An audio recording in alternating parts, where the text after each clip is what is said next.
siya kagandahan, ngunit para sa'kin siya ang pinaka sa mga kababaihan. Mata ko'y sa kanya lamang na humaling, kaya sa may kapal siya lang ang itinadala.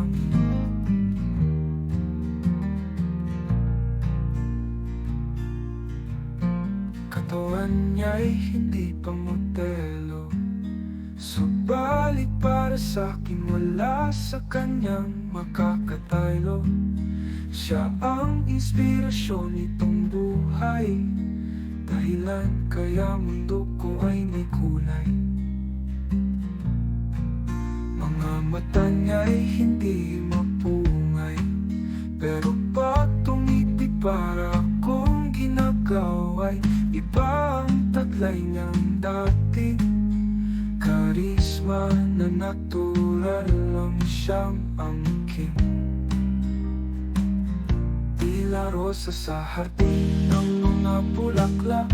Natatangi siya sa lahat kung mamukagkat, nangingibabaw ang karikitan niya.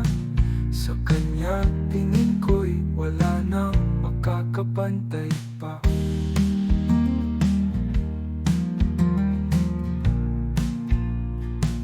Nag-iisa siya dito sa aking puso, kahit sa isip mukha niya di na maglaho. Bagamat ngayon'y hindi masabi itong nadarama, darating ang panahong masasabi ko ring mahal ko siya.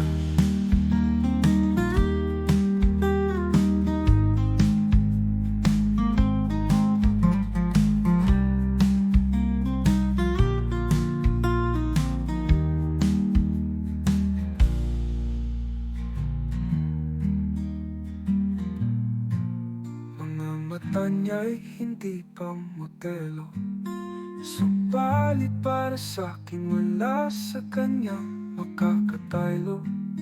Siya ang inspirasyon nitong buhay, dahilan kaya mundo ko ay may kulay. Mga mata niya'y hindi pa modelo, subalit para sa'kin wala sa kanyang makakatalo. Siya ang inspirasyon nitong buhay, dahilan kaya mundo ko ay may kulay. Mga mata niya'y hindi mapungay, pero pag tumipid para akong ginag-away, iba ang taglay niyang dati. Karisma na natural lang siyang angkin, tila rosa sa hardin ng mga bulaklak. Natatangi siya sa lahat kung mamukadkad, nangingibabaw ang karikitan niya. Sa kanya tingin ko'y wala nang makakapantay pa. Nag-iisa siya dito sa aking puso, kahit sa isip mukha niya di na maglaho. Bagamat ngayon'y hindi masabi itong nadarama, darating ang panahong masasabi ko ring mahal ko siya.